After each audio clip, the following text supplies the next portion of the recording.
Then shall the kingdom of heaven be likened unto 10 virgins, which took their lamps and went forth to meet the bridegroom. And 5 of them were wise, and 5 were foolish.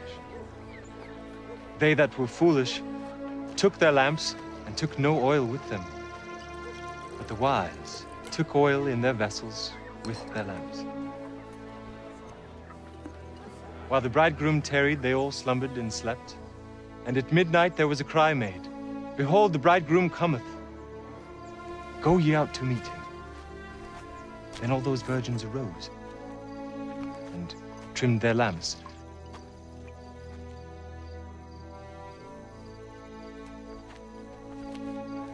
And the foolish said unto the wise, Give us of your oil, for our lamps have gone out.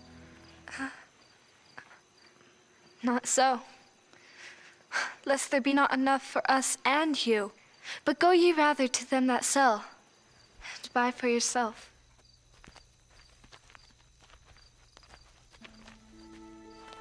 And while they went to buy, the bridegroom came.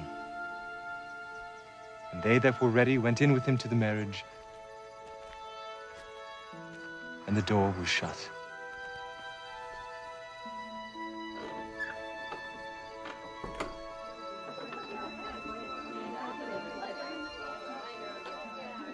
Afterward came also the other virgins, saying, Lord, Lord, open to us. But he answered and said, Verily, I say unto you, I know you not. Watch, therefore, for ye know neither the day nor the hour wherein the Son of Man cometh.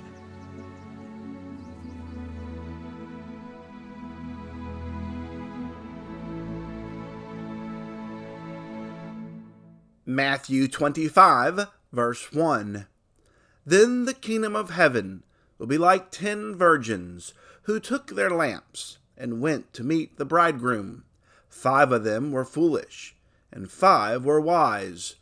For when the foolish took their lamps, they took no oil with them, but the wise took flasks of oil with their lamps.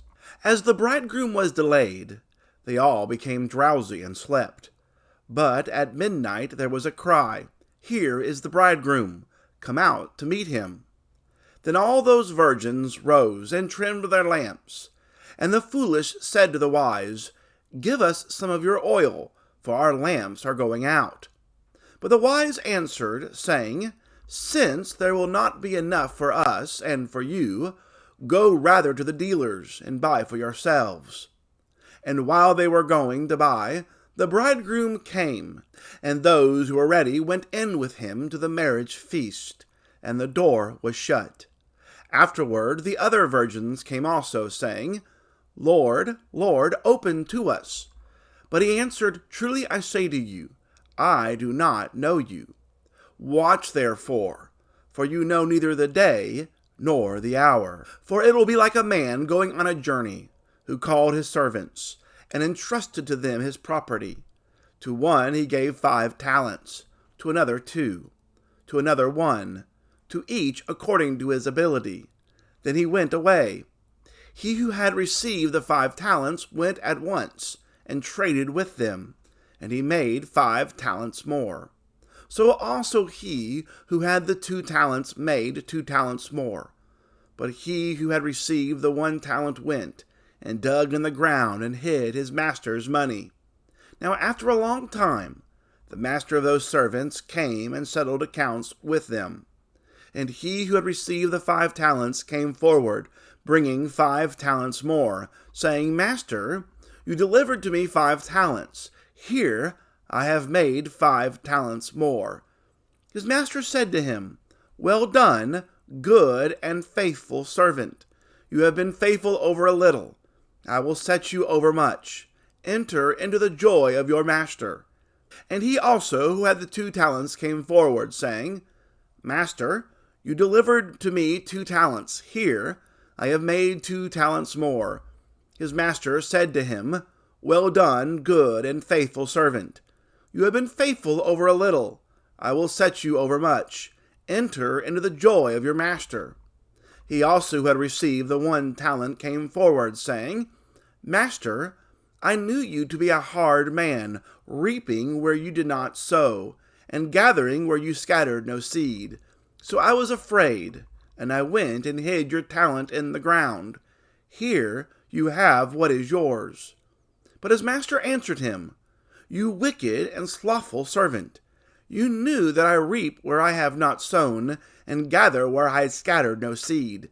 Then you ought to have invested my money with the bankers, and at my coming I should have received what was my own with interest. So take the talent from him, and give it to him who has the 10 talents. For to everyone who has will more be given, and he will have an abundance. But from the one who has not, even what he has will be taken away. And cast the worthless servant into the outer darkness.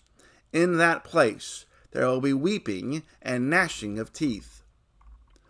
When the Son of Man comes in his glory, and all the angels with him, then he will sit on his glorious throne.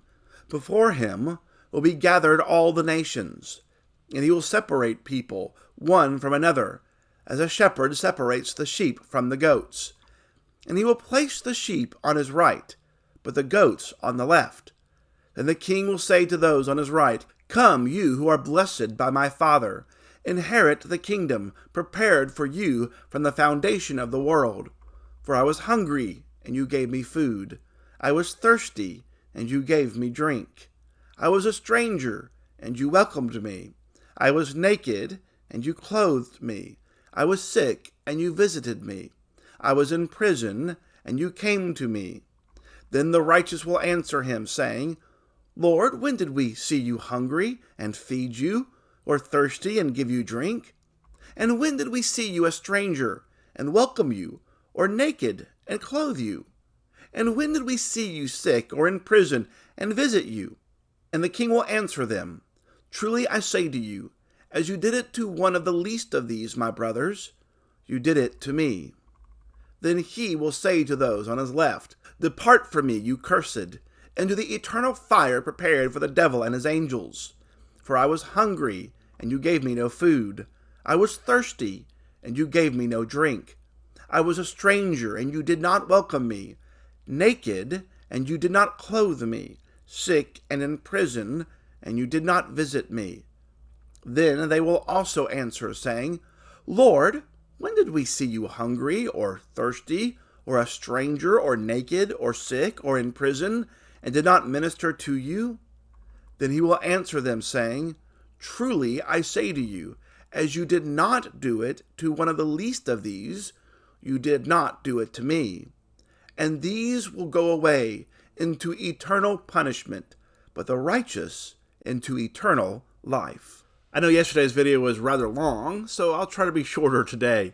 We're really going to focus on the first parable that Jesus tells here in Matthew 25, the parable of the 10 virgins. The parable of the talents we see in Luke, so we'll talk about that when we get to Luke later in the year. And then we'll say a word or two here about the final judgment. Yesterday we talked about how Jesus in Matthew 24 is answering the questions given to him by these disciples. They have several questions, and Jesus is answering them in reverse order. So you remember Jesus was giving woes to Jerusalem in chapter 23. The disciples said in chapter 24, "Look at all these buildings. You say all this is going to be gone?" And Jesus assures them, "Hey, one stone won't be left upon another."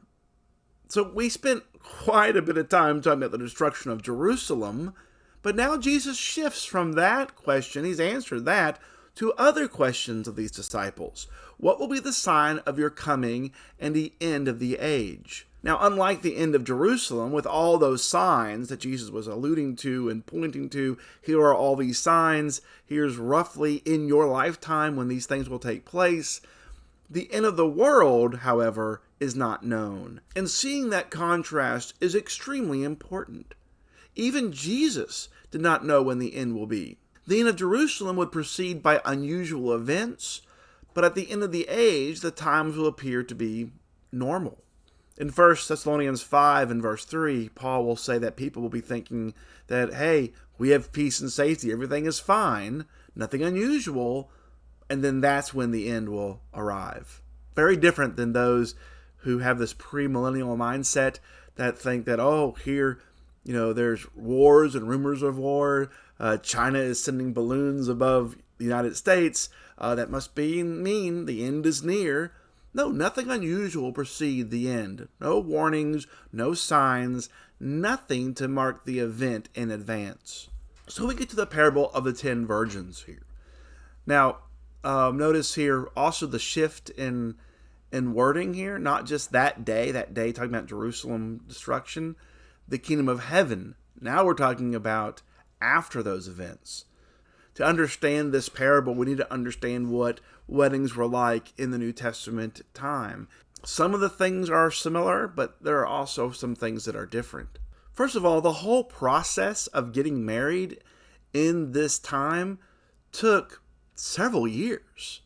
Right? It went through different stages. There was the arrangement. Most marriages were arranged by the parents. When I was a teenager, I thought this was an awful idea to have a marriage arranged by your parents. But now, as a parent, I'm thinking it's a pretty good idea. So then you had the arrangement. Then you had the betrothal. And at that time, a dowry was paid by the man to the wife's parents, and vows were exchanged. The bride, however, continued to remain in the home of her parents. And then you had the feast. And this is when the families were carried out a large celebration that would last well over a week. And the woman would leave to be with her husband. So the setting of the parable of 10 virgins is that last phase of the process, the wedding feast. I am devoting this time to this parable because this is the only place we find this parable written in Matthew 25. So notice part of the process here, the bridegroom, the groom is the most important person in this process. Unlike weddings today where it's the bride's day, in this day it was the groom. And so here are these 10 virgins who have come to meet the bridegroom. There was a long procession from the bride's parents' house to the groom's house. And so here are these 10 virgins, and they're waiting for the wedding party to come to the groom's house. So notice here, all of them have the right equipment. They have the lamps. These are these oil lamps, right? Little clay pots that were open-ended. They had oil in them. The wick would come out. Most likely what has happened is the 5 foolish here just had the oil that was in the lamp. They didn't bring any extra, whereas the 5 wise brought flasks of oil just in case they needed it. Verse 5 tells us the bridegroom was delayed. Isn't that always the case? Right? There always are delays in weddings. And so, it always takes longer at the bride's house than anyone would expect. And so they all become drowsy and slept. Also notice here, the issue isn't that they fell asleep. That's not the problem. They all fall asleep. The 5 foolish and the 5 wise. The problem was that at midnight, when the cry came, "Here comes the bridegroom, come out to meet him," they rise, they trim their lamps. That's cutting off the bad part, the blackened part of the wick, and getting some new, fresh wick that's dipped in oil. They trim them, they're ready. The foolish say, "Hey, we're out of oil now. We weren't expecting this delay. Give us some of your oil." But the wise say, "Hey, we don't have enough. We don't have enough here for you and for us. Go rather to the dealers and buy for yourself." Well, this, in the New Testament age, there wasn't a Dollar General on every corner that was open, a Walmart that wasn't open 24 hours a day, and so they're not able to buy oil. Now, the problem here isn't that the 5 wise aren't being nice and not wanting to share. They would share if they could, but they don't have enough. They don't have any extra that they can share with. If they share, then all of them will have their lamps go out, and none of them will be ready to meet the bridegroom. And not meeting the bridegroom is a terrible insult. It's also an insult to be late to the wedding feast. They've gone to go buy oil. By the time they get back, the door has been shut. So the same idea here when God shut the ark in Noah's day, it's not opening back up. And in this day and age, you couldn't open it back up because it could be robbers, thieves that have come to steal. In the nighttime for security, you shut that door and it was not opening until the morning. But the virgins come and say, "Open to us." And here they have insulted the bridegroom by not being ready. And so he says, I'm sorry, I don't know you. So this really is all about being prepared. Notice here they did make some effort, the 5 foolish. They were there. They had lamps. They didn't have enough oil. They weren't prepared. So this is a lesson for all of us. Some of us think that we're ready for the Lord to return, but we may not be really ready. What kind of effort do you make daily to be ready for the Lord's return? The whole point here is about perseverance.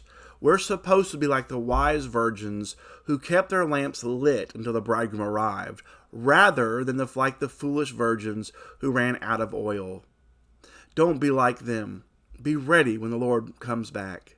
Very quickly, the parable of the talents is about productivity. We are to imitate the 5 talent and the 2 talent servants who did something with what they had been given, rather than the 1 talent servant who accomplished nothing. Be ready for when the master comes back. God has given us all talents, abilities, and blessings. Do you use them for the furtherance of God's will, or do you waste them away and find yourself unprepared? And then we have that throne scene, the final judgment. And that really is about compassion here. Jesus wants us to see that caring for his brothers and sisters is so important that he makes it equivalent to caring for him. Our eternal destiny depends on the way that we treat each other. Remember the 2 great commandments? Love the Lord your God with all your heart, soul, mind, body. Love your neighbor as yourself. Jesus is going back to that compassion again. Always about compassion. So bringing all these 3 messages together tells us we want to be like the wise virgins. We should be persevering, taking advantage of opportunities to do the Lord's will in our lives, to be ready every day. Today could be the day that the Lord returns. Are we productive like the faithful servants? And then do we care for each other? Do we take advantages of opportunities to serve others? Or do we just serve ourselves? I hope the study of Matthew 25 has been interesting and helpful to you as we prepare for the coming of the Lord. It may be in our lifetimes. It may not be in our lifetimes. The point is, we just don't know. There are no signs that point to, yes, this is when the Lord will return. For some, the return of the Lord will be grand and glorious. For others, it'll be stark terror. I wasn't ready. We'll have lots more to say about the second coming of our Lord throughout the remainder of this year. Thank you so much for joining us in the study of the New Testament this year. Join us next week when we talk about Matthew 26 and the plot to kill Jesus. Have a great weekend. Lord.